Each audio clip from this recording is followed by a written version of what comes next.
saludamos.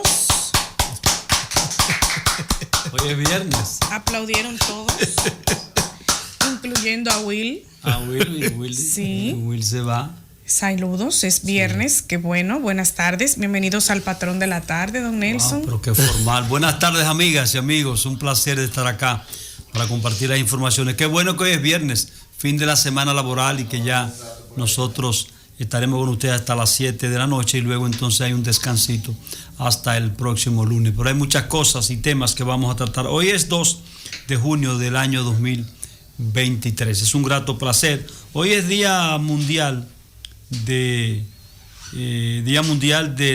DONU. DONU es un agradecimiento, un gesto a las mujeres voluntarias de la Primera Guerra Mundial. Y hoy también es el día de lucha contra la miastenia gravis. ¿Qué es eso? ¿Qué es eso, Le voy a decir lo que es eso. Miastenia gravis. Sí, miastenia gravis. Nelson, es la lucha, el Día Mundial de la Lucha contra la miastenia gravis. Se trata de una enfermedad neuromuscular y rara, agroinmune, que genera anticuerpos que interfieren con los receptores de los músculos de las personas. Una enfermedad rara que no tiene un tratamiento, pero es difícil.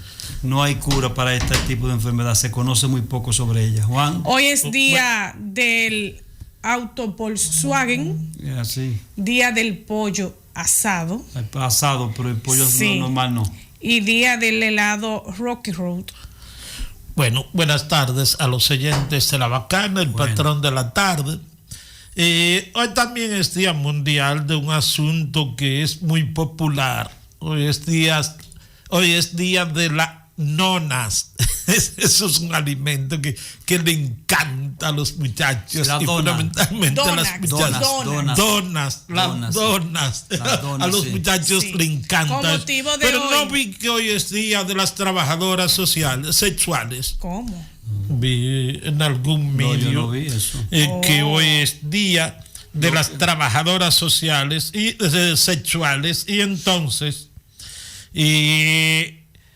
porque voy a resaltar que se trata de una de las efemérides de uno de los hechos que más y mejor ha evolucionado. Hoy es hoy es el Día Internacional de las Exacto. Trabajadoras Sexuales. Sí. Día Exacto, Internacional. entonces, Y hoy 2 de junio. Y hoy se inicia también el mes del mes gay, ¿cómo es de colores? Este es el mes.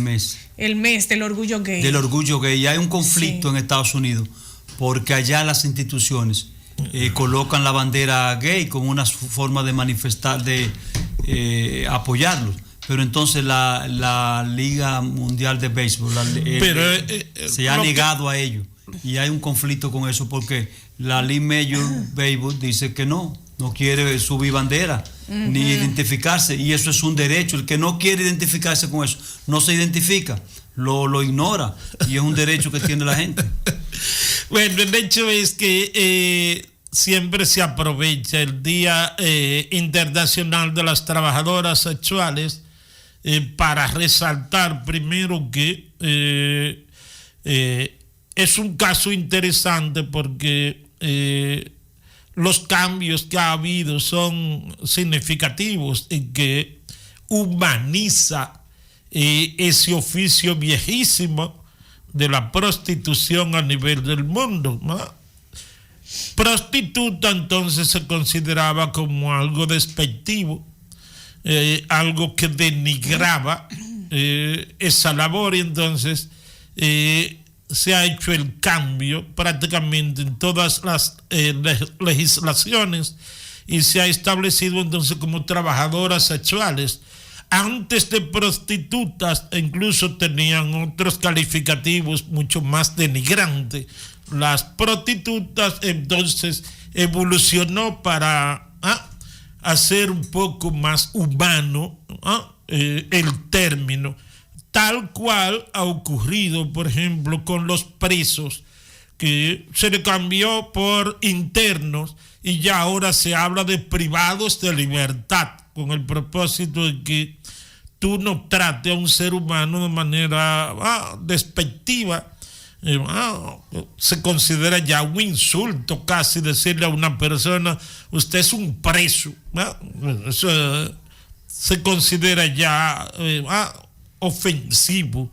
Ahora es o interno o privado de libertad. Eso ocurre entonces con las trabajadoras sexuales, que ya de ser de prostituta se entiende casi como una ofensa, un descalificativo. Entonces, son de esos términos que van evolucionando con el propósito de que nuestro idioma sea un poco más respetuoso, sea más sensible a las situaciones que se presentan. Hay Nelson Peralta, una noticia que publica el periódico El Listín Diario, que yo no creo que responda a la verdad. Está hablando de unos casos de sicariatos en Santiago.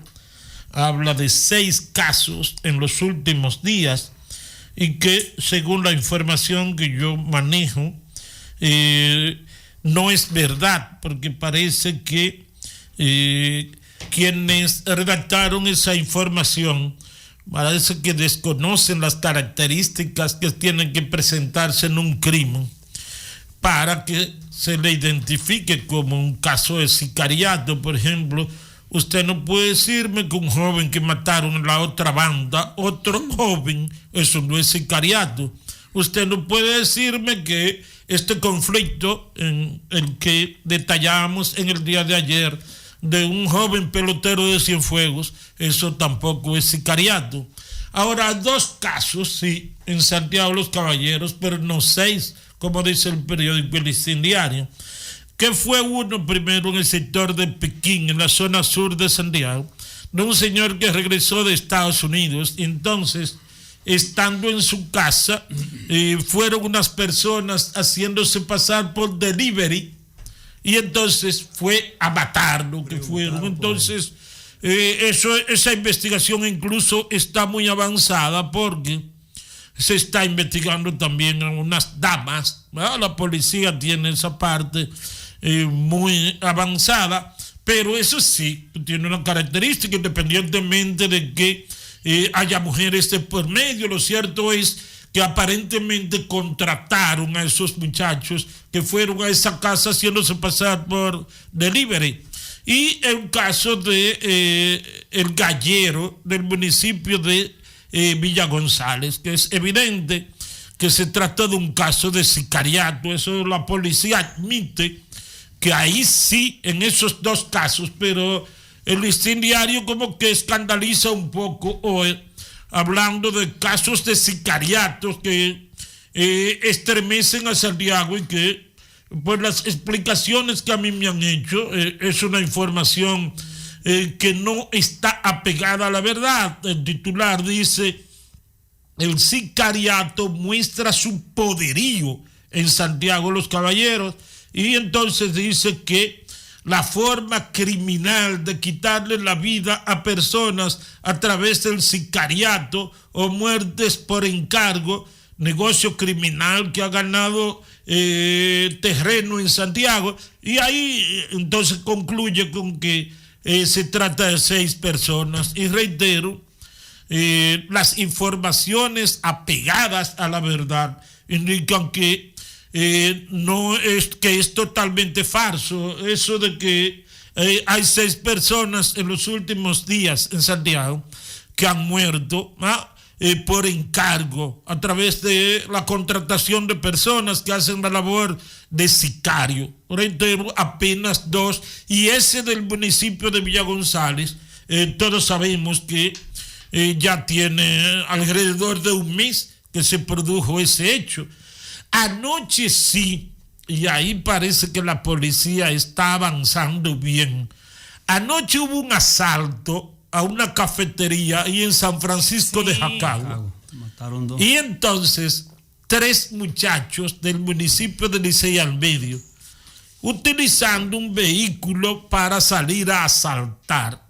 Y entonces la información que se maneja es que, porque hay 2 muertos y 1 herido. La información que se maneja es que el herido podría incluso ser una ficha clave en el caso de el gallero muerto en Villa González, porque parece que la policía tiene informaciones como que involucran a esa persona. Miren, ellos fueron a esa cafetería en San Francisco de Jacagua y entonces se desmontaron del vehículo a eso de 10:30 de la noche. Realizaron el asalto, a pesar de que se ve, yo recibí los videos y las fotografías, y se ve una persona que estaba en esa cafetería casi pidiéndole que no hicieran eso, ¿no me entiendes? Pero finalmente hicieron el asalto. Pero, oh, sorpresa, un joven entonces sale del negocio diciendo un asalto y venía una patrulla de la policía. Los persiguió y actuando de manera, me excusan, de manera correcta la policía actuando. Claro. Le entró a tiros. Entonces, la policía ha dicho que ellos respondieron. Sí, iban armados, y entonces se le ve el arma a ellos. Hay 2 muertos y 1 herido, pero aunque está muy mal herido en un centro de salud, hay el esfuerzo de que pueda recuperarse, porque es una figura que la policía va a utilizar, porque una banda de jóvenes del Licey al Medio. Lo lamentable es que seguimos con el problema. Uno de 20 años, uno de 24 años, es decir, una situación terrible. Entonces, felicito a la policía, a la Dirección Cibao Central de la Policía por esa actuación, porque, señores, una cafetería, si tú estás tranquilo en una cafetería, que tú sabes que las cafeterías en esas comunidades son de ciudadanos de la comunidad y que muchísimos clientes forman parte casi de un ambiente amigable, los que van a ese tipo de negocio. Entonces, ¿usted se imagina que ese negocio en ese momento hubiese tenido una mayor cantidad de clientes? La situación que se podía producir ahí. Entonces, por eso la respuesta de la policía contundente, firme y que cuenta con mi defensa. Yo felicito esa actuación policial, porque no es posible, señores, que se exponga la vida de personas de trabajo y de nosotros como clientes de un negocio, que tenemos derecho a sentarnos incluso de manera tranquila a tomarnos una cerveza en horas de la noche, y que tú no puedes estar tranquilo ahí. Así que muy bien por la actuación policial. Lo que se demuestra con eso es que hay en estos momentos ciertas garantías policiales, o sea, que se está haciendo las redadas, y la circulación, está circulando las unidades policiales, sí, porque recuerden, porque se ve en el video cuando viene una unidad de la policía y la joven salta y le dice, y le hace señas y le dice como, ahí van los ladrones, ahí va, y entonces ahí es que la policía hace en el nordeste, en donde resultó herido un joven, también casualmente pasaba una unidad policial. Y aquí están los heridos, los muertos y heridos. Juan hablaba de que hay uno de 24, 20 años y otro de 20, pero el de que manejaba el vehículo tiene 17. Se trata de los Oxiso, Randy Díaz Almanza, de 24 años, y Juan Miguel Disla Vargas, de 20. Mientras que el herido es Ramón Franquez Collado, quien está ingresado en el Centro de Salud del Licey al Medio, y este tiene 17 años. Está fuera de peligro. 17 años. 17 años. Ese era que conducía el vehículo, un vehículo Hyundai gris, que esperaba a los delincuentes, y se vio como los delincuentes según la policía, los delincuentes despojaron al dueño del referido establecimiento de 10,000, varias botellas de whisky y otros objetos. No era una simple cafetería, tenía la fachada de cafetería porque venden algunas cosas de jugos, refrescos y cosas, pero ahí había mucho whisky y ahí había también cerveza. Es decir, y además ellos se llevaron 10,000 pesos entre whisky y efectivo. De ahí, inclusive la señora, si ustedes la escuchan en el video, hablaba de un niño. Sí. Había un niño de menos de 10 años también en el lugar en donde cometieron el asalto. Lamentablemente, señores, nosotros no hemos pasado la vida defendiendo los derechos humanos, defendiendo que no es necesario que la policía pues tenga que disparar ni matar para someter la obediencia a la gente, que cuando lo tiene la obediencia, que preserve su vida, que esto y lo otro, pero ya la mente se nos ha cauterizado y ya nosotros con esta situación y la constancia de estos delincuentes que por la droga y por el crimen organizado lo que quieren es estar cometiendo fechoría, ya lo vemos como normal y queremos que la policía continúe poniendo el orden al costo que sea. Si el costo es de que los delincuentes van a quedar en la situación, bueno, pues allá ellos, y que se protejan la policía, que son los que están garantizando el orden y la tranquilidad social en la República Dominicana. Lamentablemente es así. Hay que brindar el apoyo que se requiere en estos momentos, claro, a la policía, a los destacamentos que tenemos en los barrios, a la circulación en motores, en camionetas, porque al fin y al cabo esas son las garantías que tenemos como barrios, como ciudad. Ahora mismo, mañana para el domingo se tiene una actividad en el GUG, en el Sánchez Libertad, por parte del Ministerio de Interior y Policía. De vuelta al barrio. Así es, de vuelta al barrio. Y lo que se busca con todos estos lanzamientos es mantener la seguridad de la ciudadanía ante todo. Eso es lo que se busca, no hay otra cosa. Claro. Hay que apoyar a las autoridades en ese sentido. Inclusive, cada vez que se enciende los asaltos y los robos, hay un llamado de la población a la policía que actúe y que preserve su vida y que preserve la tranquilidad de la población al costo que sea, pero que ponga en orden el país. Mira, hay una nueva rebaja de los combustibles. No es muy significativa, pero es importante. El combustible, por ejemplo, la gasolina premium, se va a vender igual, se mantiene. La regular también, pero los tipos de gasoil bajan entre 1 y 2 pesos. El gas licuado de petróleo se mantiene su precio, mientras que el querosén bajó 10 pesos, pero el querosén se ha bajado. El Actur bajó también, o sea, todo este tipo de combustible. La canasta de petróleo cerró sobre los 68 a 70 dólares esta semana. Creíamos que íbamos a tener reducciones más significativas. Sin embargo, ustedes saben cómo es el asunto de los combustibles, el día que cierra, los precios y a cómo cierra. Lo importante es que no está subiendo y que mejor están bajando, aunque no es tan significativo, pero cuando bajan los combustibles hasta 1 peso es preferible y es mejor, y es muy significativo 1 peso que baje a que aumente. Bueno, hay una preocupación a propósito del comunicado de la Sociedad Dominicana de Neumología y Cirugía del Tórax, en el sentido en que tenemos unos virus gripales que están afectando a miles de personas en el país, pero fundamentalmente una recomendación que están haciendo de que tenemos que volver al uso de mascarillas, sí, porque señor, hay unos aumentos en los casos de COVID-19, no, muchas personas dando positiva por el virus otra vez.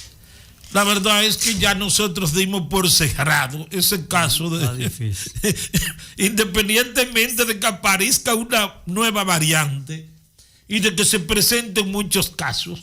La realidad es que nosotros dimos por cerrado eso.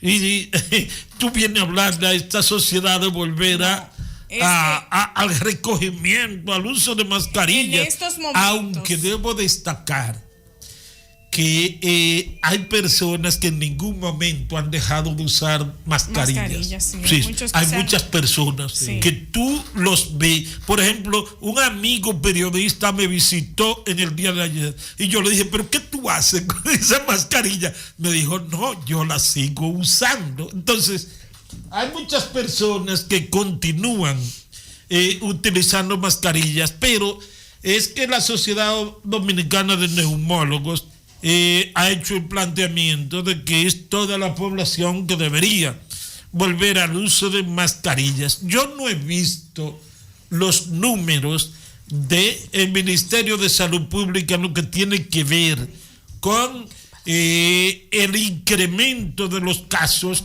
que se están presentando diariamente. No he visto los informes del Ministerio de Salud Pública que me demuestren que hay una situación. Yo sí sé que hay mucha gripe. Eso es sí. Lo que hay. Eso es solo lo que hay, gripe. Eso sí, yo sé que hay y mucha gripe. Y en algunos casos con síntomas un poco fuertes. Pero COVID-19, no, yo no tengo ningún tipo de información de personas infectadas. Pero la gripe sí. Hay una fuerte gripe normal de cambio climático y de primavera. ¿Tiene calor, Nelson? No, pero está quemando. Que no se ha encendido el aire. Don Jaime no ha llegado. Ay, pero prendan eso. Y lo que sí hay es una fuerte gripe que está dándole incluso neumonía a algunas personas. Yo conozco pero no muchas COVID-19. personas y en las emergencias de las clínicas de Santiago están acudiendo muchas personas, pero es con gripe. Es con gripe, no se trata de COVID-19, aunque los neumólogos tendrán más informaciones que uno. Sí, pero aquí hay gente exagerada y hay gente que quisiera que volviéramos y que quisieron en su momento que nunca nos quitáramos la mascarilla. Y no es así, teníamos que avanzar. Ya por más cosas que ocurran, no tiene el efecto que tenía antes, ni de contagio, ni tampoco de daños a los pulmones. Por lo tanto, la gente lo que tiene que cuidarse un poquito más, el que quiera ponerse su mascarilla, pero no nos pueden a nosotros comprometer a que vamos a volver a la mascarilla otra vez. Así es que a los neumólogos y cirugía del tórax, que ayuden en otro sentido, pero volver a la mascarilla es un poco difícil y complicado. Lo que pasa es también que ahora tenemos un colapso en las emergencias de los diferentes centros médicos, porque la gente está yendo a las emergencias hasta por el dolor de una uña, porque cuando usted va a emergencia no paga un peso. Sí, pero en emergencia no te están atendiendo. Exacto, entonces lo que están haciendo es que lo están enviando a triaje. Si usted no necesita, no amerita entrar al área de la emergencia, pues entonces lo despachan y vaya usted entonces por una si usted por una tiene consulta. fiebre o tiene un dolor muy fuerte, ellos lo confirman y entonces lo pasan entonces pero si no, al área de emergencia, y eso es porque es una fuerte gripe lo que hay en estos momentos. Pero si usted no tiene una necesidad de ocupar una camilla en una emergencia, no lo haga, señora. La emergencia lo que tiene es un simple protocolo de ponerle a usted un calmante, bajarle una fiebre y después mandarlo para su casa. Ahí usted no le van a resolver nada. Eso es un protocolo que hay de emergencia y no va a pasar de una cura rápida a un internamiento. El hecho es que, independientemente de que también se presenten muchos casos de COVID-19, aparenta que los síntomas de las gripes como que son incluso más fuertes, porque en los últimos años, en los últimos meses, la realidad es que los síntomas de COVID-19 han sido muy leves, e incluso tú no conoces una sola persona casi interna por COVID-19. Ahora, sí sé de personas a las cuales la gripe le ha dado con síntomas muy fuertes, pero COVID-19 no. Y entonces, yo no sé si por gripe hay que usar mascarilla. Yo no sé si los neumólogos tienen el criterio de que por gripe también hay que usar mascarillas. Pero solamente hay que darle seguimiento al informe. Salud Pública sigue publicando su informe. Normal, y ahí están las cantidades. Normal, y ahí están las cantidades exactas. Y usted la puede ver, entonces uno puede darse cuenta por el porcentaje cuál es la incidencia que tiene. O sea, creo que es una alarma de la Sociedad de Neumólogos con ese sentido. Pero el que quiera, el que quiera colocarse su mascarilla que la Yo veo, por ejemplo, en algunos centros comerciales y veo también en clínicas y hospitales a gente con mascarilla. No, porque mira qué pasa, las personas que tienen algún tipo de enfermedad específica, que tiene que protegerse, que no puede darle ni siquiera una gripe, tienen que usar la mascarilla. Y en algunas familias, en algunos hogares donde hay pacientes con enfermedades también críticas, todo el que le visita debe entrar con mascarilla para evitar que esa persona le dé cualquier tipo de virus. Entonces, esos son los que uno ve en las calles también, no es nada de alarmarse. Yo entiendo que no hay nada de alarmarse. Lo que hay es que cuidarse de la gripe que nos pueda a nosotros dar en un momento dado. Sí, tan sencillo, nosotros vivimos lo peor.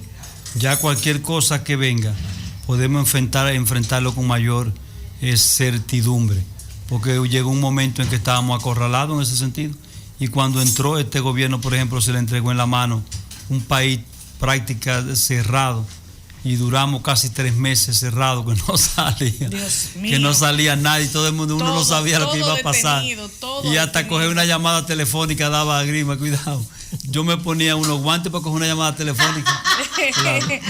La mera mental. Y el COVID que está circulando es el Omicron, es el suave. Es el más suave. El más suave que fue todos, la última. Que es la última cepa que se ha quedado circulando. Sí, esa es la que tenemos aquí. Hay algunos virus gripales que también dan como si fuera COVID, o sea, que da como si fuera el virus de Omicron. Sí. Y da ese tipo de cosas. Pero si usted se hace la PCR, porque la gente lo que se está haciendo es el rápido de la farmacia. Si usted se hace la PCR específica, ahí no le sale. En la sangre. En la sangre, no le sale. Pero si se hace la de la farmacia, puede salirles es una gripe que usted tiene. ¿Y el de la farmacia cómo es? En la nasofaringe, o sea, en la nasal, uno mismo se toma la muestra, le entra el líquido. Y ahí si te da azul o si te da roja o 2 rayitas es que tienes o no tienes. Pero una gripe, claro. Pero uno mismo es difícil introducirse eso hasta donde. No, porque no hay que entrárselo mucho. Sin más si tú tienes humedad en la nariz. Tú mojando el hisopo, ya. Es un hisopado y ya. Tú de una vez le entras. Bueno, pues entonces uno lo puede coger, sacarlo de la cosita, le echa un chin de agua y lo mete en la cosita. Vamos a la pausa. Ya volvemos.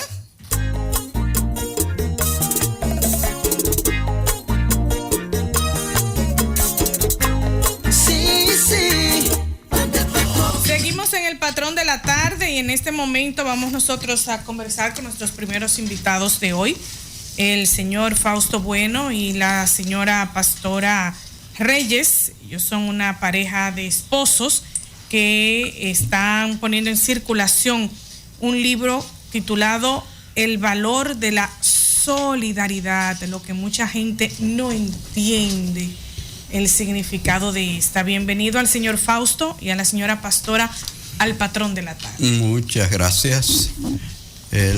Debo completar el título del libro porque se destaca más lo de la solidaridad, pero el libro recoge la historia de la educación de personas ciegas en la República Dominicana.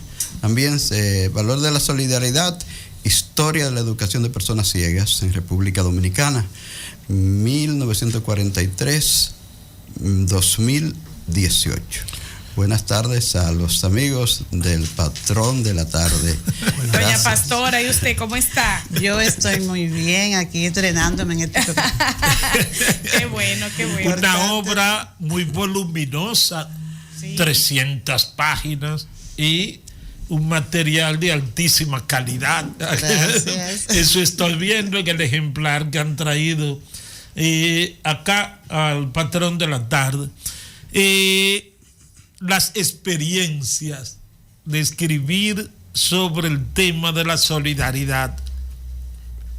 ¿Cómo ustedes han vivido esa experiencia? ¿Y qué respuestas han tenido a partir del contenido de esta obra? Pues bien, el valor de la solidaridad nosotros lo consideramos como la base para la educación de las personas con discapacidad visual en República Dominicana.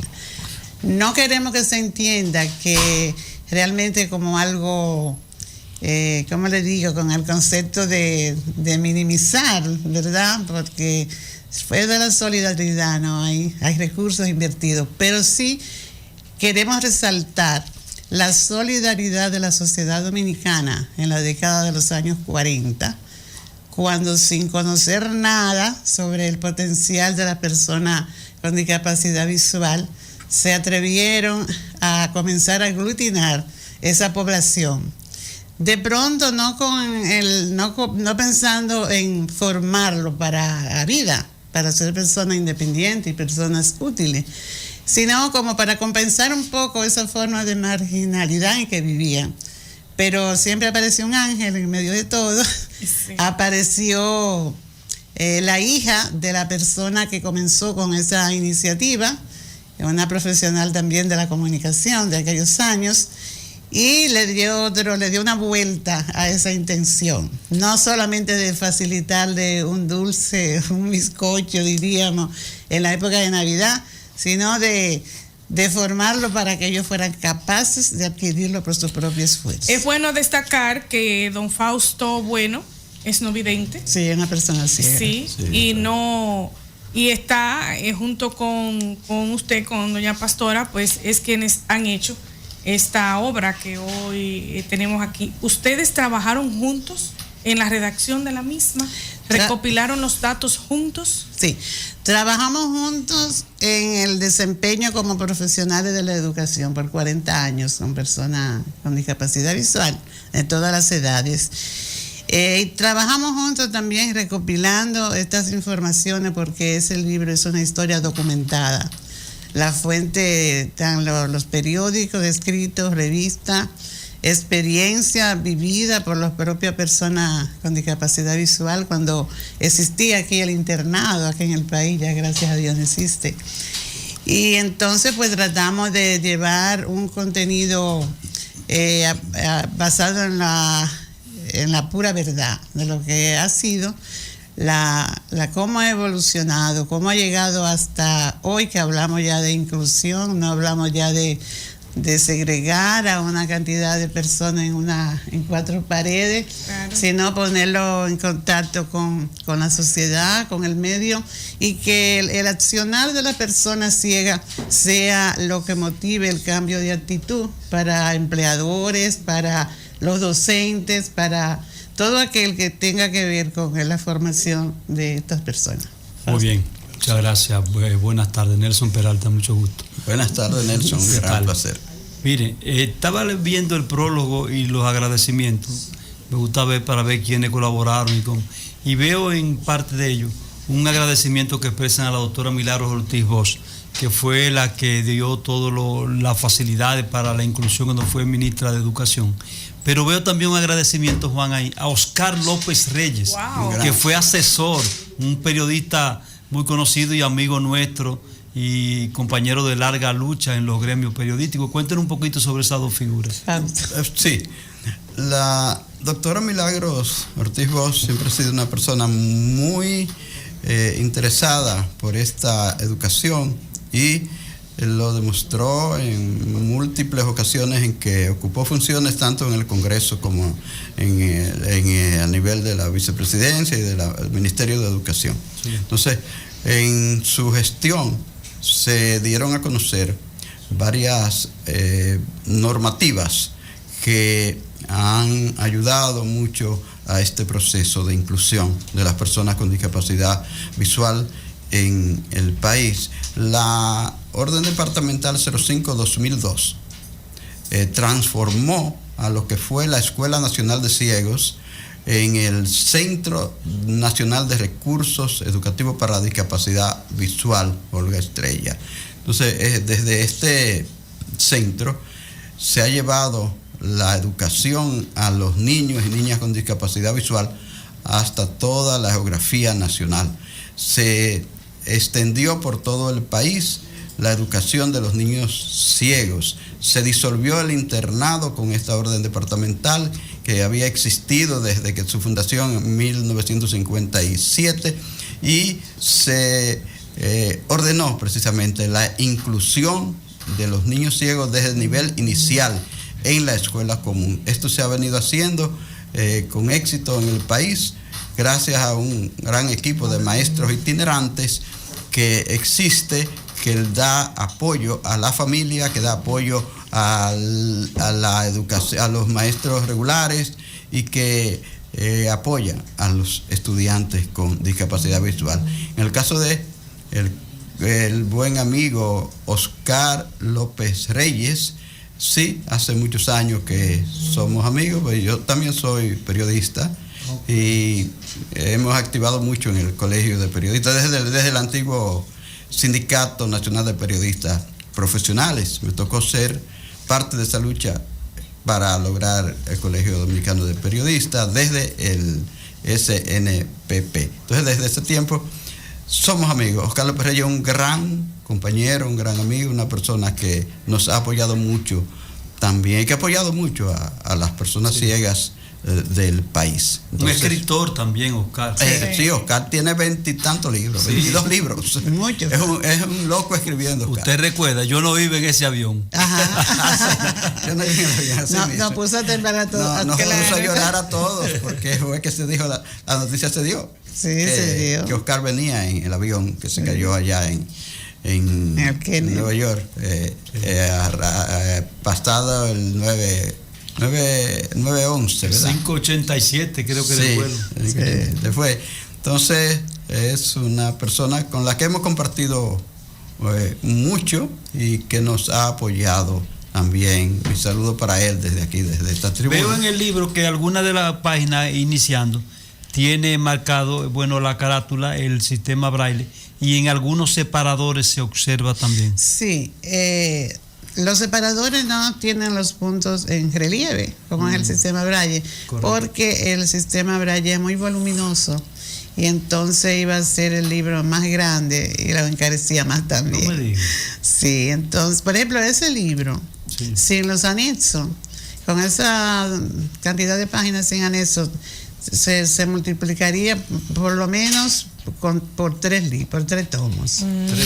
Sí, por eso es que ahora la tecnología facilita más a las personas con discapacidad visual la lectura, pero también causa daño, porque ya ellos están dejando un poco el braille, ¿verdad? Sí. Y no se puede echar a un lado el sistema No se Braille. puede echar a un lado, pero por ejemplo, un profesional, un abogado, por ejemplo, una persona que tiene que estar leyendo, pues le ponen sus códigos en accesible, en formatos accesibles, y lo lee fácilmente, tú sabes, de su celular. Pero si lo llevan al sistema Braille, pues van a ser 2 o 3. Cuando hablamos de este libro en asuntos de historia, ¿cómo se recopila toda esta historia, don Fausto? ¿Cómo se hizo este trabajo de recopilación histórica? Bueno, nosotros mismos fuimos buscando, guardando material, porque yo como persona ciega, que me tocó ir a la Escuela Nacional de Ciegos, desde que comencé a estudiar, pensaba ya en que esto no debía quedarse en el olvido. Y 40 años de trabajo como maestro también allí, como técnico, como asesor, mire, nos dieron la base para uno prepararse para hacer este trabajo. Ya justo cuando nos retiramos ya de nuestra vida laboral en la parte de trabajo de educación, y uno nunca termina de trabajar. En el área de periodística yo he trabajado siempre y no dejaré de trabajar. Qué bien. ¿Verdad? Hasta que me lo permitan, me permitan hablar por una emisora de radio. ¿Qué es lo que hago? En una emisora colega de esta también, frente a la Bacana de allá, estamos ahí en Sol. Ok. Entonces, mira, eso es una motivación que tenemos desde que nosotros comenzamos a tener conciencia de que esta educación hay que fortalecerla. Y mi esposa y yo, que desde que nos conocimos en la universidad, hemos formado un equipo de trabajo. Nos tocó también trabajar juntos en la Escuela de Ciegos y Centro de Recursos por toda la vida laboral. Igual nos ha tocado en la radio. Entonces, esto se fortaleció ya cuando nos retiramos. En el 2018 nos centramos en hacer el libro, nos concentramos y dedicamos estos 5 años últimos a prepararnos para que este libro saliera y que fuera algo que no hubiera lugar a dudas con los datos. Es un libro bien documentado, donde nos fuimos al Archivo de la Nación, a todos los periódicos de la época. Ahí tenemos reseñas desde 1948, 49, donde hay evidencia de cuando se entregaron aquí los primeros bastones para ciegos, por ejemplo. Los clubes rotarios hicieron entrega de bastones en 1950, cuando aquí todavía no se conocía casi esto. Y así hay tantos. Y fueron también los que armaron la primera campaña, conjuntamente con el ayuntamiento del distrito de Santo Domingo. Ellos decían, donde vean una persona con un bastón, es un ciego que cruza y algo así. Bueno, Sara, pero con la experiencia que usted vivió en las aulas, usted como testigo presencial debe coincidir con el criterio generalizado que hay en la sociedad dominicana, de que tenemos en este momento una fuerte pérdida de los valores, fundamentalmente la integridad, la honestidad, la propia solidaridad. En el caso de este libro, que trata uno de los valores esenciales de una sociedad, la solidaridad que tenemos que tener entre seres humanos, ¿qué mensaje es que ustedes quieren llevarle a la población con ese texto? Mire, se debe ser solidario, debemos ser solidarios con todo, con todas las causas, y que tenga a nuestro alcance aportar, porque la solidaridad nos hace crecer y también hace crecer, cambiar la vida, la calidad de vida de aquella persona que por alguna causa son vulnerables. Entonces, por eso, en este caso de la discapacidad visual, es importante que seamos solidarios, que no subestimemos a aquella persona que tiene esta condición, porque tiene una condición, pero no es una persona que no pueda desarrollarse. Hay que darle la oportunidad.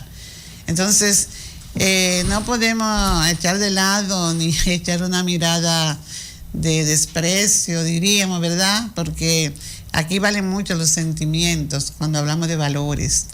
Entonces, por ejemplo, en mi caso específico, siendo directora de la Escuela Nacional de Ciegos, tengo mucha vivencia por la que tuve que enfrentar personal, porque en verdad era un riesgo. Usted, en medio de un internado donde había niños desde 4 años hasta adolescentes, agregar un adolescente que se lo llevan a usted con una caja de medicamentos psiquiátricos y con un diagnóstico.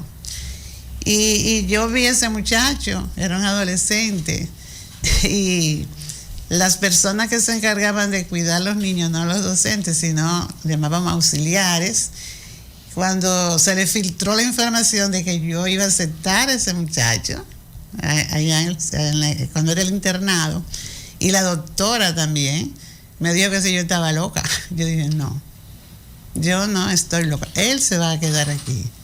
Y sé que el problema de él no viene, realmente él no tiene, para mí no tiene un problema psiquiátrico, sí, sino de una conducta que él adquirió por el tratamiento que recibía en el hogar, porque ya había entrevistado a los tíos, que fue que me lo llevaron. Y ese primer día, ese muchacho que ya tenía casi 15 años, no habló nada, se quedó callado. Y los demás alumnos se acercaban a él, y él no le contestaba, y yo le dije, no, dije que no se acercara porque no sé qué reacción iba a tener, sí, realmente. Mire. Pero en realidad él no se quedó ese día. Sí. porque yo le dije a la tía, si él quiere irse, llévatelo. Y cuando él te diga que quiere volver. Y al día siguiente me dice la tía que a las 5 de la mañana él estaba uniformado. Y ese muchacho hoy es abogado, dirige coro, está en la escuela de la magistratura, formándose para fiscal. Entonces, si yo lo hubiese limitado, ¿verdad? Y así yo viví varios casos. Esa medicina, él no tomó una sola pastilla de esa que él me llevó allá al centro. Que eso es lo que necesitamos, que tanto la familia como la sociedad en su conjunto tenga la confianza en la capacidad y en el programa. Sí, porque el caso de ese muchacho era que su mamá también es una persona con debilidades. Y cuando llegaba alguien a su casa, cuando él comenzó a perder la visión, le decía, no se le acerque, que él se está quedando ciego. Sí, y le fue frustrando. Dos inquietudes. La primera, don Fausto, es que el sistema cambió. Porque en principio eran no videntes, todo el mundo no videntes, lo identificaba. Después, porque nadie, que no querían que le dijeran ciego. Después entonces cambió y todas las asociaciones son ciegos y lo nombran como ciego. Me explica un poquito sobre eso. Y la segunda es, veo un nombre que está por todas partes en el libro y en los escritos de 1949 de los periódicos, que es la señorita Elvita Hernández Montalvo. Esa es la hija de la señora que inició el movimiento. Ella vino con otra visión. Tuvo un protagonismo muy amplio. Ella fue la fundadora, ella fue el alma de ese proyecto, porque ella fue la fundadora, la primera que dirigió la Escuela Nacional de Ciegos. Y ella se fue a todas partes, a Argentina, a Puerto Rico, a Cuba, a Estados Unidos, a buscar información. El tema primero que me has abordado es muy importante, el de la terminología. Fíjate, hay muchas cosas que la gente dice porque tiene temor, muchos términos que la gente utiliza porque tiene temor de usar la palabra ciego porque cree que va a molestar, a ofender. Porque nos hicieron creer que era ofensivo. No. Hay que hacerlo de manera correcta. Yo soy una persona ciega, yo soy un profesional ciego. Yo soy una persona ciega que usted no me puede llamar por esa discapacidad que tengo. Es ciego, fulano de tal. Allí vive el ciego. No, yo soy Fausto. Yo puedo ser José, tengo mi nombre. A veces las personas se pierden en eso. Entonces, por eso fue que inventaron lo de no vidente. Lo de no vidente. Nosotros, usted va a notar que en ese libro no aparece la palabra no vidente dicha por nosotros. Puede aparecer porque como hay referencia ahí de los periódicos, eso no puede uno quitarlo porque eso hay que ponerlo textualmente como apareció. Entonces, dicho por nosotros no van a encontrar no vidente, porque es que esa palabra la inventaron para no decir la palabra ciego, porque creen que van a molestar. Ahora usted puede encontrarse cualquier persona ciega por ahí, de esas que se han quedado medio atrás, que le pueden reclamar, no, yo no soy ciego, yo soy no vidente, con mucho orgullo te lo dicen. Entonces, es una cuestión de educación. Don Fausto, ¿hay algunos datos estadísticos de cuántos ciegos tenemos en la República Dominicana? Mira, ese es el problema de toda la vida, los datos, las estadísticas aquí y en toda Latinoamérica, ¿no? Tenemos aproximaciones, tú ves, hacen encuestas, hay una en Hogar que hace unas encuestas y cada año da algo, pero no hay datos precisos. Nosotros para buscar, mira, te dieron la cantidad quizás de personas, dijeron de personas que son ciegas o que son personas con discapacidad auditiva, lo que fuera, pero te dicen, son tantos, pero no te dicen ni dónde están, ni quiénes son. Entonces, necesitamos, ojalá que en este censo, que no han dado todavía los resultados, aparezca ese dato. Claro. Lo hemos exigido siempre, para que no estemos inventando cifras. Nosotros, para poder encontrar los niños que debíamos educar y la persona, hicimos muchas campañas de detección con las iglesias, con las cooperativas, en las escuelas. Trabajamos mucho para detectar la población que necesitaba la educación. Doña Pastora, como usted ha sido y ha dirigido un organismo que tiene que ver con la ayuda y la promoción e impulsar la educación, ¿cómo sucede el proceso de las personas que no quieren adaptarse a que son definitivamente ciegas y que tienen que aprender a vivir así, pero no quieren como asumir esa nueva calidad de vida. ¿Qué pasa con estas personas y qué pasa con aquellos que desde inmediato se acogen a ese nuevo estilo de vida? Bueno, como usted comprenderá, somos individuos y cada uno tiene su propia personalidad. Entonces, con aquellos que no aceptan su condición, hay estrategias de trabajo con lo que se van desarrollando un programa especial a partir de la evaluación que se le hace y saber si tienen alguna frustración por esta condición, si adquirieron la condición de discapacidad ya después de adulto, después de algunos 10 o 9 años. Entonces ahí se hace un trabajo muy de cerca, muy vinculado con la familia para poner ese niño, esa niña o adolescente en una serie de trabajos que le van creando en él la condición y que se le va desarrollando habilidades y se le van dando la importancia que tienen las manos para ellos ejecutar, y poco a poco pues van asumiendo su condición de que pueden trabajar y que pueden desarrollarse. Además, la comunicación, la interrelación entre ellos mismos pues le ayuda porque ellos se cuentan sus experiencias nosotros hacíamos unos encuentros de verano con todos nuestros estudiantes que teníamos incluidos y ya teníamos reportes de aquellos muchachos que no querían aceptar su condición, los maestros itinerantes no lo llevaban, entonces ya sabíamos los equipos que teníamos que formar con ellos mismos, porque muchas veces nosotros como videntes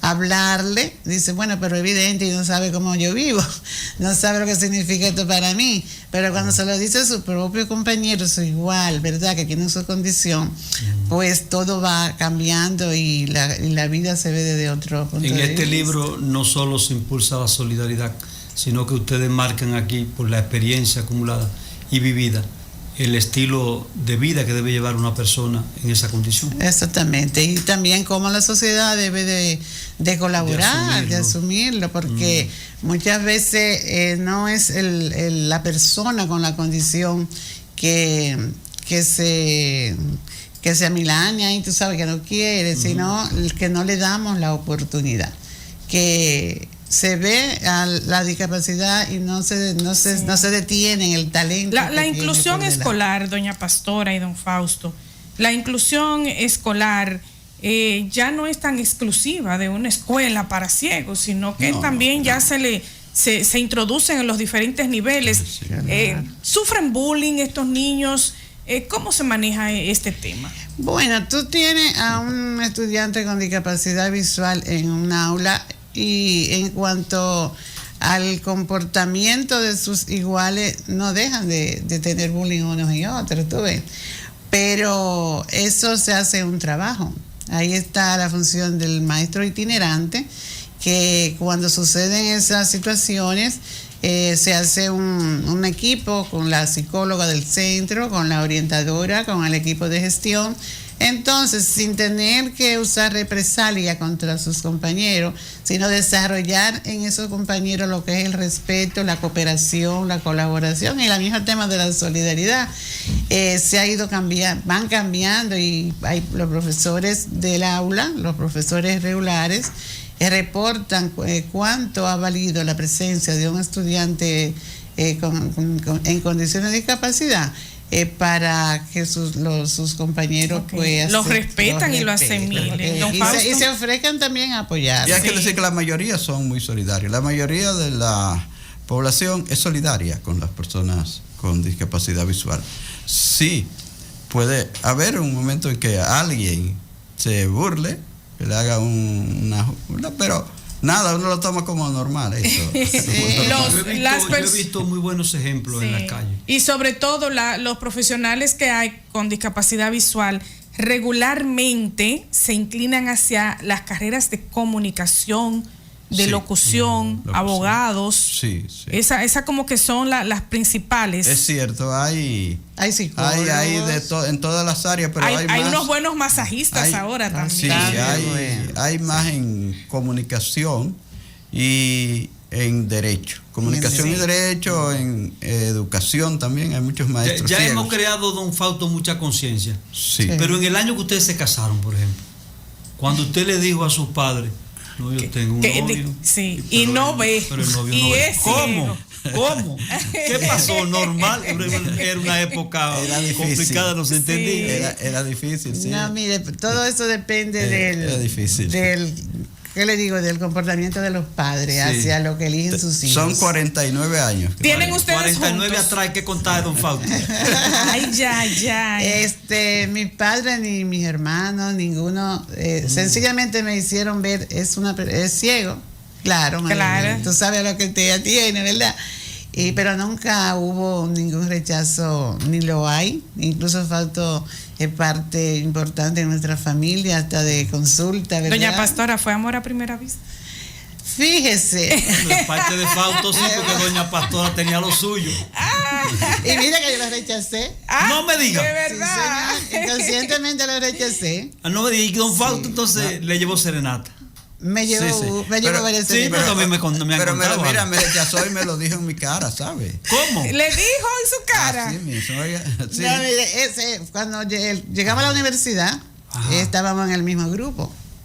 Y en un día en el receso. Estudiaban para maestros. Para Para maestros. maestros. Para maestros. Ya yo había estudiado periodismo. Sí. Ah. Cuando comencé a estudiar Y educación. en periodismo no le gustó ninguna. Bueno, dejémoslo ahí. Esperó la profe. Entonces, doña Pastora. Entonces, estábamos conversando en ese receso. Y Fausto me dijo que él era el locutor y periodista. Entonces me dijo que cuál era Tigraje de mi los hobby, qué sé yo comunicadores. qué.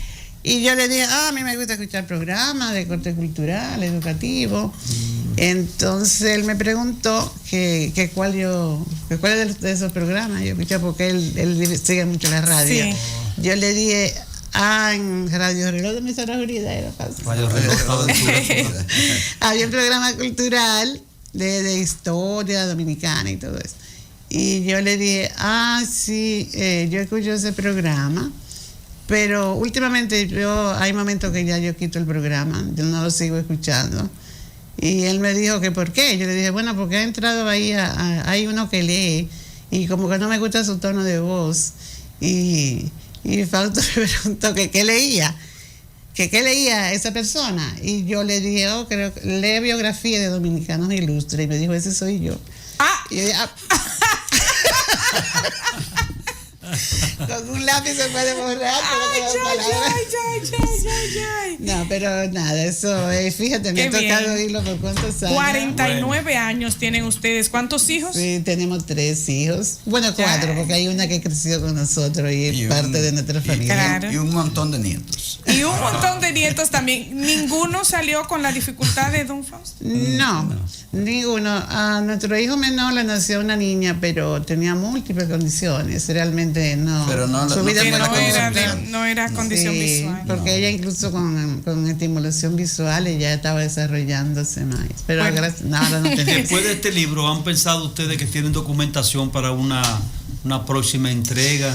Bueno, fíjese, nosotros ese libro es casi una síntesis de lo que ha sido la educación Está bien. de ciego, porque hay muchas cosas ahí, hay mucho que contar, porque si nos referimos a deporte, aquí el deporte para ciegos se ha desarrollado mucho. Hay muchos atletas ciegos que han traído muchas medallas de oro al país, de eventos internacionales que han Sí, participado. ha participado en Y si muchísimos es en eventos música, internacionales. tenemos mucho que contar de Qué música bueno, qué también. bueno. Entonces, pero escribir un libro no es fácil. Sí, gracias Muchas gracias a a don ustedes. Fausto Bueno y a doña Pastora Reyes que nos han acompañado hoy, nos han venido a presentar este otro hijo, Otro hijo. otro hijo, hijo, que es una obra que está de venta en todas las librerías. Sí, no, todavía no. Todavía no la han Ahora colocado. solamente la tenemos allá en Santo Domingo, en Solano. Vamos a buscar aquí donde ponerla. Librería Solana, vamos a ver aquí en Pero- Santiago ¿Dónde pero se pueden ponerla? comunicar con nosotros en el 809-689 No, 809-696-3123. Bueno, porque ahí cualquier información te la damos, las organizaciones, que las instituciones de aquí, algunas la tienen y pueden suministrárselo, ¿sí? Porque estamos coordinando eso con ella, con la Asociación de Ciegos del Cibao, con la Organización de Ciegos, que están aquí en Santiago, la filial de esa organización dominicana de ciegos. Bueno, pues muchas gracias. Valor de la solidaridad, historia de la educación de las personas ciegas en República Dominicana, desde 1943 hasta el 2018. El viernes, hoy, 2 de junio de 2023, será puesto en circulación, una especial puesta en circulación de este libro en el edificio Antonio Guzmán Fernández, en el Huacalito, en la tercera planta, en el Auditorio Argentina Núñez de Domínguez. Sí. Esto es en la Regional Educativa 08 Santiago. Eso fue en el día de hoy a las 2 de la tarde, la puesta en circulación. Así es que el valor de la solidaridad, historia de la educación de las personas ciegas en República Dominicana. Gracias por traernos este hijo de ustedes. Muchísimas gracias a ustedes por habernos permitido llegar a tantas personas que oyen a esta bacana, y yo le agradezco muchísimo. Formo parte de esta familia. Qué también, bueno, porque tenemos un programa de radio que tiene 46 años en el aire. Oiga, estamos eso. en Sol 106.5, sí, todos los sábados, ahí de 3 a 4. Entonces, somos parte de esta familia. Así muchísimas es, de gracias. RCC Media. Gracias a ustedes, gracias, Carlos.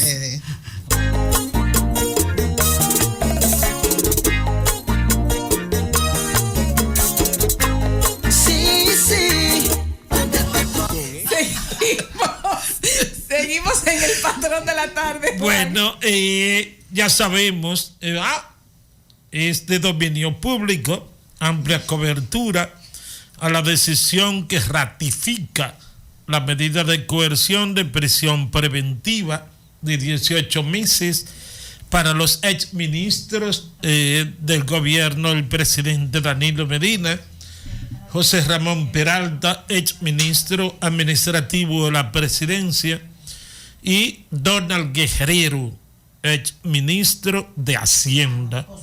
Una audiencia a puerta cerrada donde los jueces de la Corte de Apelación de el Distrito Nacional, la Cámara Penal de la Corte de Apelación del Distrito Nacional, decidió que sí, que deben de permanecer por un tiempo de 18 meses en Najayo Hombres estos dos ex poderosos funcionarios del gobierno de Danilo Medina.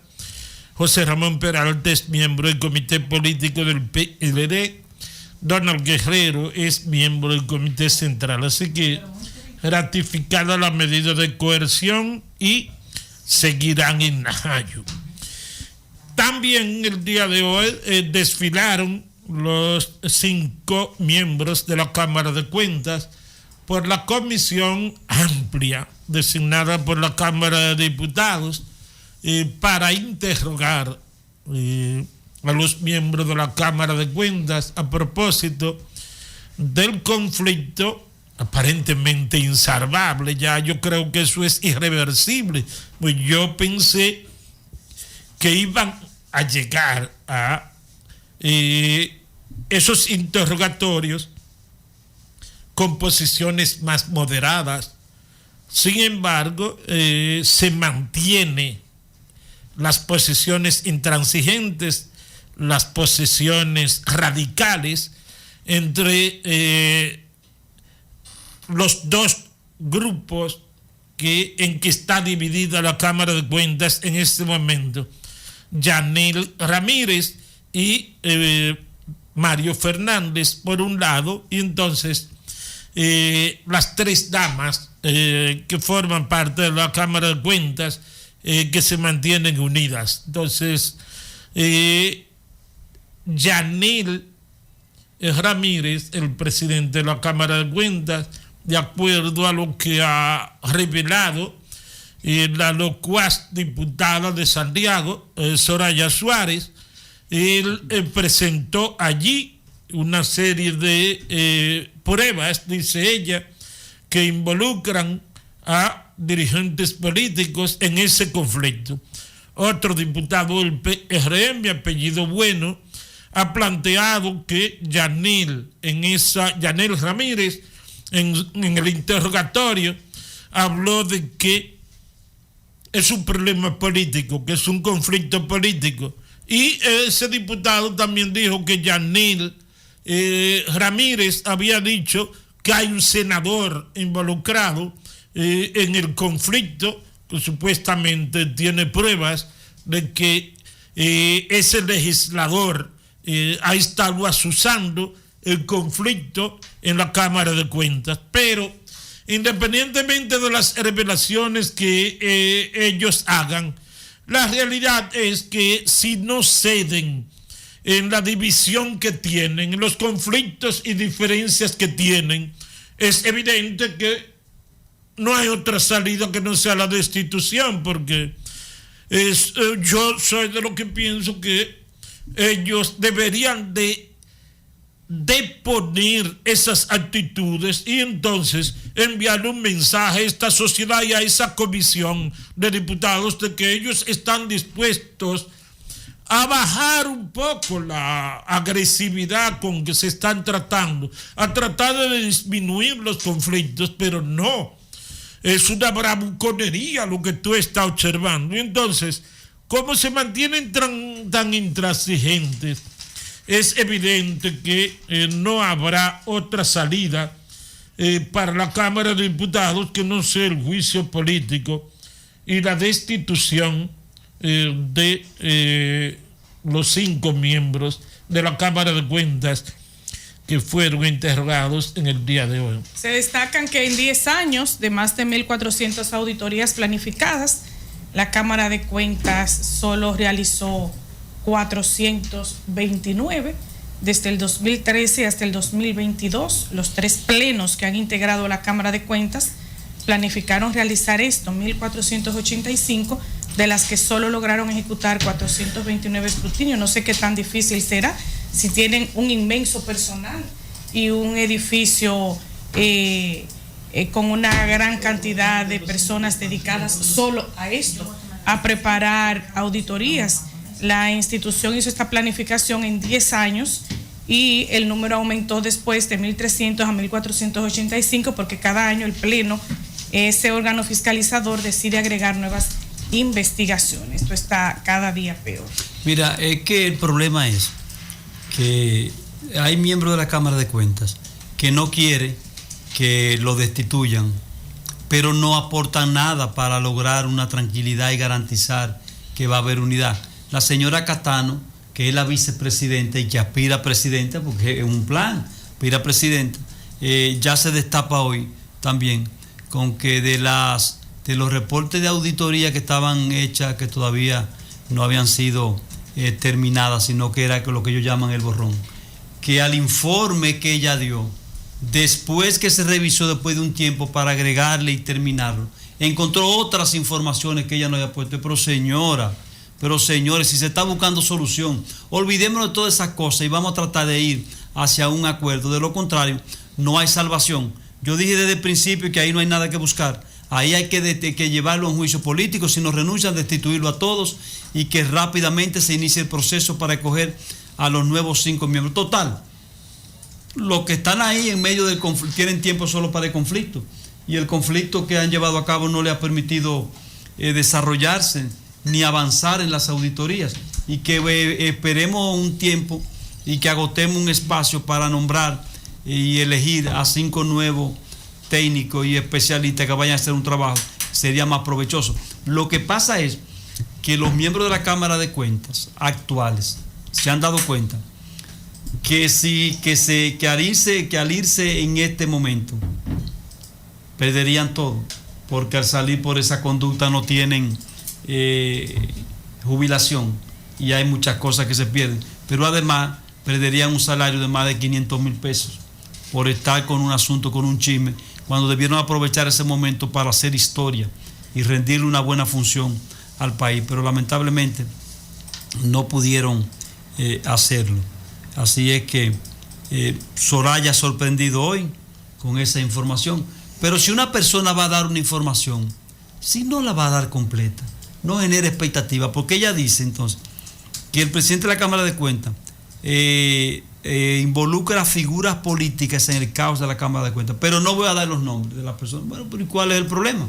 Si él lo dice y está seguro de eso, entonces, y si usted no lo va a decir, pues no se mete en eso, porque eso lo que crea es falsas expectativas y un problema innecesario para usted mismo. Yo quiero saber cuál es el senador. No hay duda que el senador es el senador de Iván Lorenzo.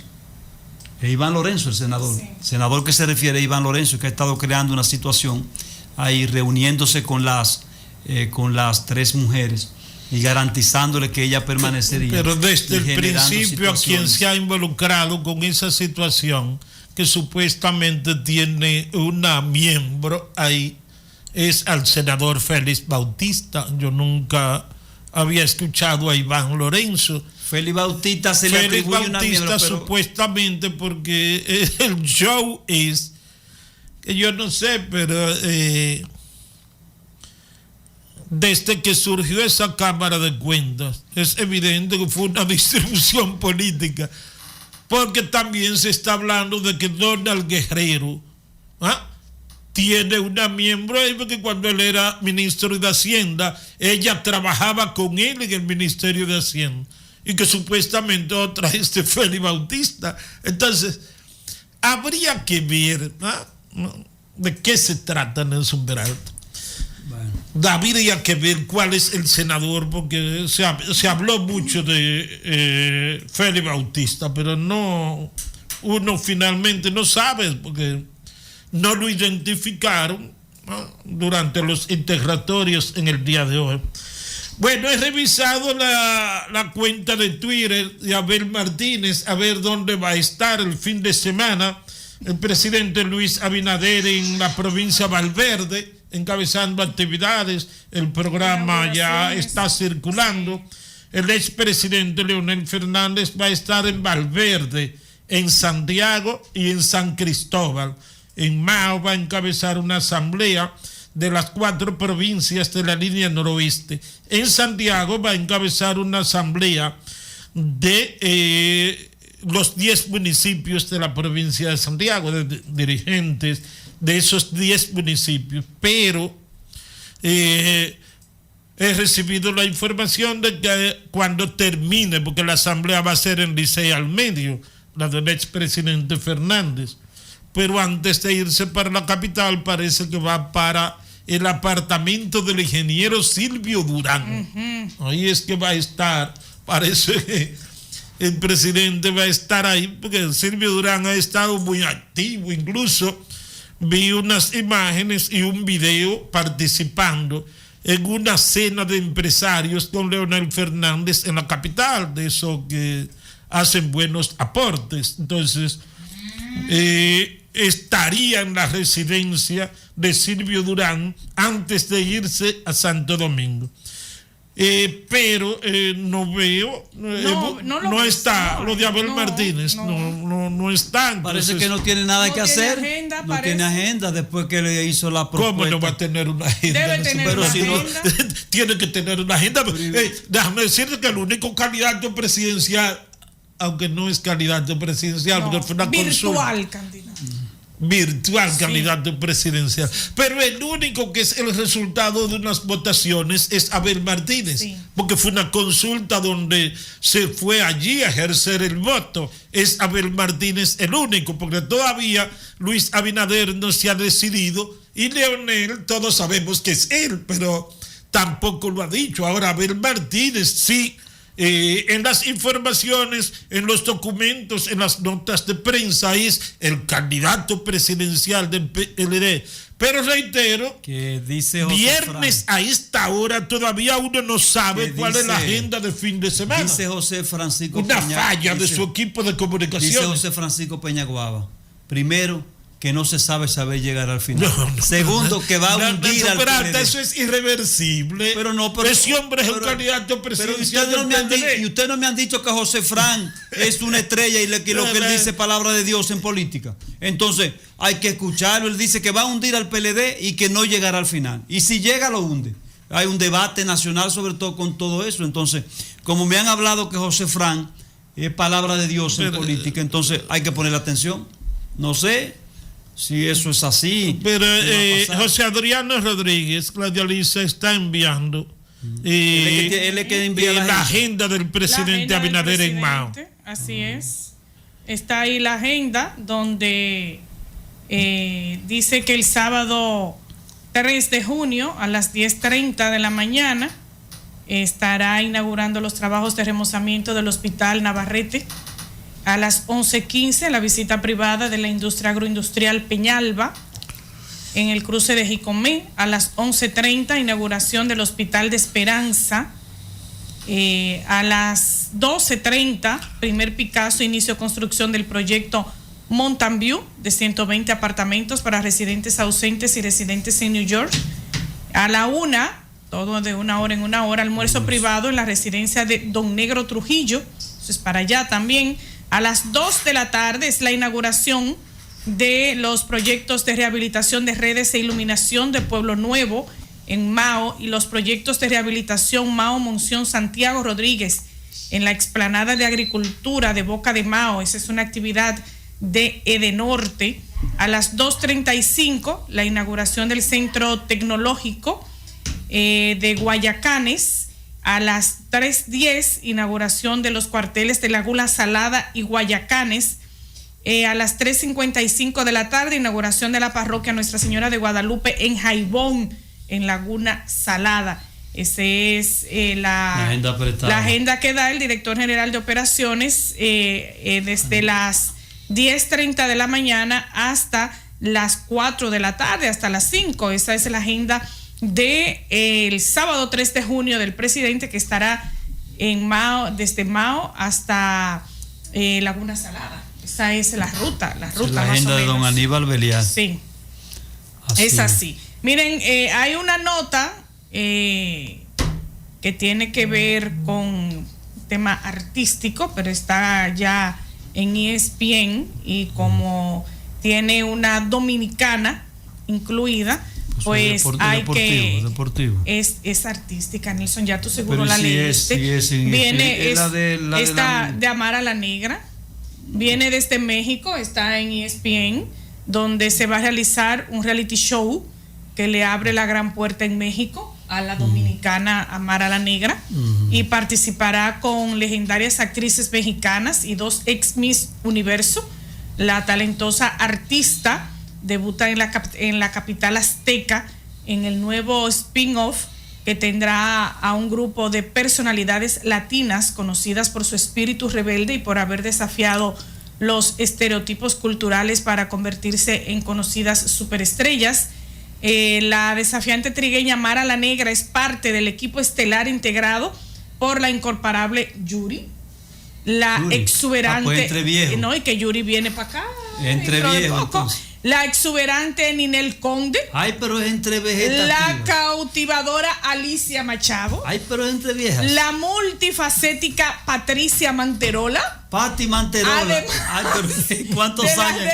600 años. Zuleika Rivera. Ay, Zuleika. Todas. Miss Universo. Mira, lo importante es que todas ellas 600 son años. Mujeres de edad, pero que se mantienen. Sí, bueno, tú sabes cómo le llaman cómo le llaman el bombón asesino. ¿A quién? Le llaman a Ninel Conde. La Amara la Negra entra al emblemático mercado mexicano, que es un sueño hecho realidad, además de la compañía de mujeres de tanto talento y admirable trayectoria. Ella dice que se siente sumamente emocionada y feliz. Sin lugar a duda, sus hijas me han impulsado a ser la mejor versión de mí. Este capítulo que estamos escribiendo es significativo en mi carrera, pero sobre todo porque puedo compartirlo con mis 2 corazones, dice ella. Dijo que cada una de estas celebridades que participarán ha realizado un aporte importante desde sus experiencias de vida, las cuales han servido de inspiración para muchas mujeres y se han ganado la admiración y el respeto de sus fans.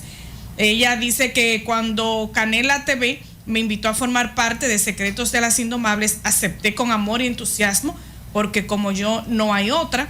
Divina, fabulosa, tú me ves indomable, dijo la alegre artista. Ella no, ella se varía el peinado. Secretos Indomables es producida por Canela TV en sociedad con Enrico Sapín y Rubén Consuegra de River Wavis Production. Se ofrecerá 10 episodios, o sea que esto es una serie. 10 episodios llevando a los espectadores a una aventura inolvidable que marcará para siempre la vida de estas chicas indomables.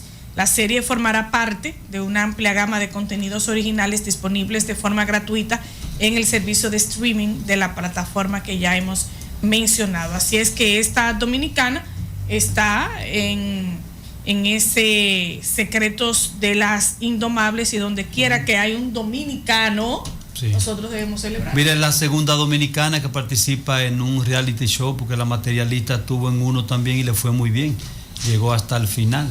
Y ahora Amara la Negra en otro también que es muy particular ella, porque tiene posiciones muy firmes y muy de ella. Así es que esperamos que le dé mucho éxito, y vamos a ver si podemos ver algunos capítulos acá. Claro, hay que darle seguimiento a esto. Bueno, quiero saludar y expresar mi apoyo al ministro de Interior y Policía, Jesús Chu Vázquez, por la sinceridad con que trató el tema de las condiciones deplorables en que se encuentra la Dirección Cibao Central de la Policía, las condiciones en que están nuestros policías ahí, los diferentes departamentos de la institución. Eso es penoso, eso está totalmente arrabalizado, estrecho, caluroso, espacio para nada. Y entonces nosotros vivimos exigiéndole a la policía eficiencia en el trabajo. Nosotros queremos una policía modelo, pero entonces en una plaza como Santiago de los Caballeros, en una ciudad como Santiago de los Caballeros, tenemos algo verdaderamente vergonzoso ahí en lo que tiene que ver con las condiciones físicas en que se encuentra un espacio de madera, que ese es el asunto. Cuando se construyó el edificio para el sistema de emergencias 911, se incluyó la construcción de un edificio para la Dirección Cibao Central de la Policía y nunca se hizo absolutamente nada. Y usted va ahí y eso es vergonzoso, lo arrabalizado que está eso. Usted va incluso a visitar el despacho del general de la policía y usted no puede creer lo que ve. Usted va a todos los departamentos, señores, y eso sencillamente es inaceptable. Chu Vázquez ha admitido que es en condiciones verdaderamente deplorables que está la Dirección Cibao Central de la institución. Pero uno se imagina que él es el ministro y que está en condiciones, ¿verdad?, de auspiciar una solución a ese problema. Se ha convencido al presidente Luis Abinader de la urgencia de construir un buen edificio para la policía en Santiago, o el propio Ministerio de Interior y Policía que asuma esto, porque la verdad es que es una vergüenza lo que hay ahí. Es más, eso ni siquiera se puede visitar ahí. Cualquier persona que visite la Dirección Cibao Central de la Policía se siente avergonzada de las condiciones, señores, que hay ahí. Tú ves esos escritorios destartalados, esas sillas en las que se recibe a las personas inservibles, ese abandono, esa estrechez, la propia vía de penetración hasta donde están las oficinas. Eso es dantesco, el abandono que hay ahí. Entonces, me alegro que Chu Vázquez haya reconocido la situación que existe en este momento en la Dirección Cibao Central de la Policía, porque eso no puede continuar así. Eso no puede continuar así con una institución con la responsabilidad que tiene la policía. Entonces, la tengamos en ese nivel de abandono que existe en este momento. Así es que ojalá que Chu Vázquez, como ha admitido esa situación, ojalá que él pueda asumir, ¿verdad que sí?, una solución a ese problema lo más rápido posible. Eso no puede continuar así, en esas condiciones. Son las 6 de la tarde, momento de hacer la pausa y colocar el boletín.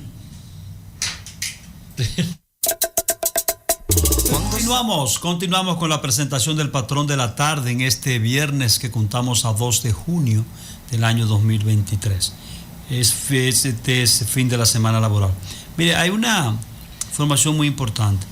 La economía de la República Dominicana es muy diversa y eso es lo que la hace grande, y por eso es que nosotros podemos, en comparación con otras naciones, enfrentar con mayor fortaleza las dificultades que nos vienen como parte del comportamiento y la dinámica internacional de las situaciones que ocurren y las que provocan la ralentización y el calentamiento de la economía, producto de guerras, producto de alza de commodities, producto de alza de también el traslado de alimentos y todo eso.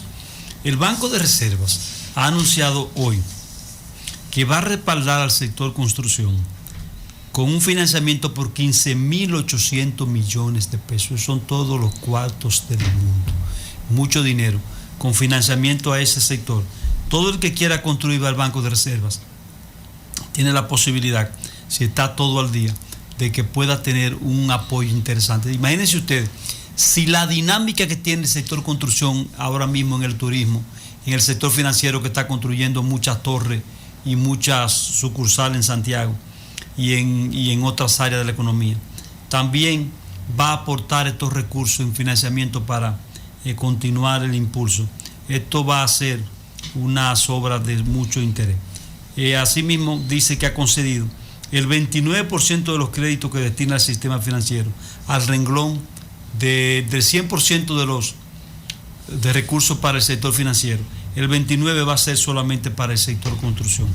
En ese anuncio que hace el banco y que firma hoy con el MIBE, dice que la construcción superó los 15.280 millones, mientras que los depósitos alcanzaron 27.280 millones al cierre del primer cuatrimestre. Igualmente explica que en lo que va de año, esa entidad concedió el 29.3% de los fondos que ha otorgado la Banca Nacional a ese sector de la economía, equivalente al 74.793 millones de pesos. En Banreservas, como líder del sector financiero nacional, han asumido el rol de músculo impulsor de este importante sector, porque Banreservas es responsable del 29.3% de la facilidad. Es decir, que en los próximos días vamos a ver un nuevo impulso del sector construcción con todos estos recursos de que va a disponer el Banco de Reserva de la República Dominicana. Estamos hablando de 15.800 millones de pesos. Bueno, a los amantes del baloncesto de altísima calidad, bueno, entiéndese la NBA. Anoche fue historia. Y los que simpatizan por el equipo de Miami, el caliente de Miami, los calientes por el calor de Miami, que se vayan preparando, porque ese equipo de Denver en Colorado, las pepitas de Denver, como yo le digo, eso pinta una nueva barrida. Ese equipo de Denver en Colorado, ese equipo barrió con Los Ángeles Lakers 4-0, le ganó la serie en la conferencia oeste de la NBA, el baloncesto de los Estados Unidos. Y ese equipo de Miami clasificó en el último lugar, el octavo clasificado, y ha tenido un desempeño espectacular. Esa es la verdad. En la postemporada derrotó al campeón actual, que es el equipo de Milwaukee. Luego derrotó a los Knicks de Nueva York y finalmente en una serie inédita derrotó a los Celtics de Boston. Entonces, ya hasta ahí es lo que yo estoy observando de ese equipo de baloncesto de Miami. No creo, lo que yo vi anoche, esa forma aplastante, apabullante, ese equipo de Denver, el equipo de Colorado, ese equipo huele a campeón. Ese equipo sale a la cancha y está en un momento sencillamente espectacular, en un momento, señores, imparable ese equipo. Entonces, aparentemente, yo lo entiendo perfectamente que la simpatía esté con el equipo de Miami, fundamentalmente por la presencia latina en Miami, ese estado de la Florida. Miami prácticamente es una ciudad donde hay un doble idioma, se habla tanto inglés como español, y entonces hay una relación, hay un vínculo, pero la verdad es que yo no le veo absolutamente ninguna posibilidad. Es un 7-4, ciertamente, apenas empezó anoche, pero el que ha visto ese equipo de Denver, reitero, la principal ciudad del estado de Colorado es Denver. El que ha visto ese equipo en la postemporada sabe. Además, en la serie regular fue el equipo de mejor desempeño. Así es que se preparen los fanáticos, los simpatizantes del equipo de Miami, porque este año no podrá ser. Además, hay que ser justo también.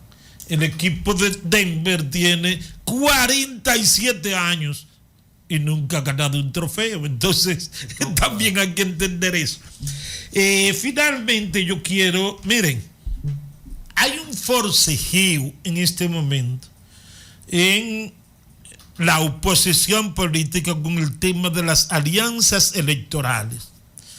Y esencialmente, dimes y diretes entre dirigentes del PLD y de la Fuerza del Pueblo. Este tema de las alianzas electorales es sumamente interesante, sobre todo porque después de la reforma constitucional del 1994, que se estableció el sistema de doble vuelta electoral, y que se estableció que para usted ganar en una primera vuelta usted tiene que sacar una cantidad superior al 50% de los votos. Entonces, las alianzas electorales sencillamente se han hecho no solo esenciales, sino determinantes. En la República Dominicana, por ejemplo, desde 1996, cuando fuimos a las urnas por primera vez con este sistema electoral de doble vuelta y con el 50+1 para ganar en primera vuelta, únicamente Danilo Medina en el año 2016 ha ganado ha sacado el PLD un 50% de los votos. Después, en todos los procesos electorales, las alianzas han resultado determinantes en el resultado electoral. Por ejemplo, en 1996, en la primera vuelta, el PRD sacó 45,94% de los votos, el doctor José Francisco Peña Gómez. El PLD con Leonel Fernández sacó un 38,93%. Y el Partido Reformista Social Cristiano con Jacinto Peinado sacó un 14,99%.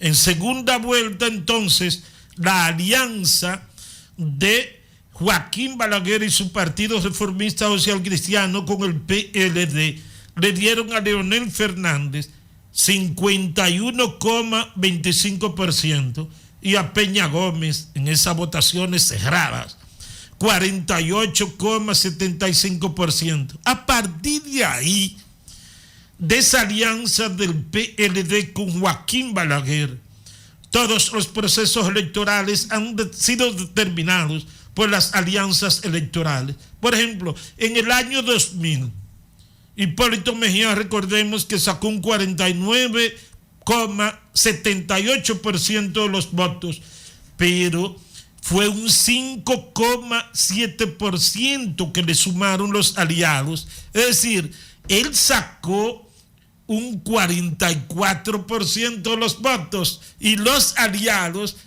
lo llevaron a ese 49,78% en aquellas elecciones en las que Joaquín Balaguer dijo que no era necesario ir a una segunda vuelta porque a Hipólito Mejía le faltó muy poco para ganar. En el 2004, Leonel Fernández sacó un 57,16%, pero los aliados le sumaron un 8,9%, lo que indica que sacó un 48%. Nunca Leonel Fernández ganó unas elecciones en este país, el PLD sacando el 50% de los votos. En el 2008 Leonel se reelige con un 53,83%, pero otra vez los aliados le sumaron ahí un 8,99%, es decir, casi un 9%, lo que significa que de ese 53% Leonel Fernández no llegó a un 45% con los votos del PLD. En el 2012, el propio Danilo Medina, ¿usted sabe cuánto sacó Danilo Medina en el 2012? Un 37,73%. Y los aliados, el bloque progresista de 14 partidos, le sumaron un 13,48%. Y finalmente Danilo Medina llega a un 51,21%. Es decir, o escuche bien, estando el PLD en el poder en el 2012, su candidato presidencial en su partido, Danilo Medina, sacó un 37% de los votos. Y fue ese 13% de los aliados que finalmente le dieron el triunfo. Ahora en el 2016, sí, Danilo Medina sacó una votación histórica, solo comparable con la del profesor Juan Bosch, cuando sacó aquí el 61% de los votos. Danilo Medina en el 2016 sacó un 61,74%, pero el PLD sacó 52,22%. Es la única ocasión en la que el PLD ha pasado de un 50%, 50,22% sacó. Los aliados le sumaron un 11,52%. Y finalmente el presidente Luis Abinader en el 2020, 6 partidos pequeños lo apoyaron. Luis Abinader sacó él como PRM en medio de una terrible pandemia con una altísima abstención, pero sacó 48,70%. Y los aliados, esos pequeños Dominicanos por el Cambio, Partido Humanista Dominicano, porque por pequeño que sea un partido, ese 1% es importantísimo. A Luis Abinader, esos 6 partidos pequeños le sumaron un 3,81%. Entonces, el 48,70% que sacó sube a 52,52%, que fue lo que sacó el presidente Luis Abinader. Por eso, incluso estando en el poder, ¿qué está haciendo Abinader y el presidente? ¿Qué está haciendo Abinader y el PRM? Buscando aliados.